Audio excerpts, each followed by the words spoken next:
My wife got severely intoxicated at a wedding and destroyed me verbally in front of everyone. She refuses to apologize. Prior to the wedding, we hadn't been fighting, we hadn't been arguing, and overall we're having a good time at the wedding until someone mentioned her ex's alma mater. And my wife immediately sprung into action like a fangirl who just heard her favorite celebrity's name and started saying how amazing he was, how he used to spoil her, how he was the best, he was a much better provider than I am, better than me in every aspect in front of a group of people. Her ex was diagnosed as a narcissist and was 40 when she was 18. While she was saying all of this, I wasn't drinking, so at this point I was doing what I could to keep myself composed. Then she started puking. I said, "He couldn't be that great, you just brought him up and now you're sick to your stomach." Which I thought was an amazing quip. This sent her into a full-on tirade.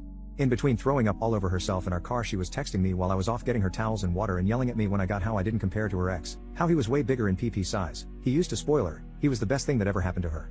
How she lies to me all the time, how I have the smallest PP. She was making a circle with her hands or measuring out lengths with her hands saying I F this guy and he was this big and that guy, on and on. At this point I was just driving us home and was planning on setting her up in bed and sleeping on the couch. Well, it turns into alcohol poisoning and I end up in the ER with her. She gets some 4 fluids and meds and is good to go. I text her that night that she said some cruel things and to read her text to me. So she reads her texts and immediately begins to apologize and is remorseful. I tell her what else happened about her professing her undying love for her ex. So we have been talking through it and I'm still hurt and upset. She is saying none of that is how she feels and she doesn't remember saying any of it, and because she was intoxicated I should be lenient on her. I said intoxicated words were a sober thoughts and how she was so intoxicated there was no way she would have been no way cognizant or coherent enough to intentionally lie to hurt me, and that it feels like what she was saying is the truth. Over the past week I have not been able to let it go. It has been a constant thought and her words are bouncing around my head. She maintains she doesn't actually feel that way or believe those things she said and is remorseful.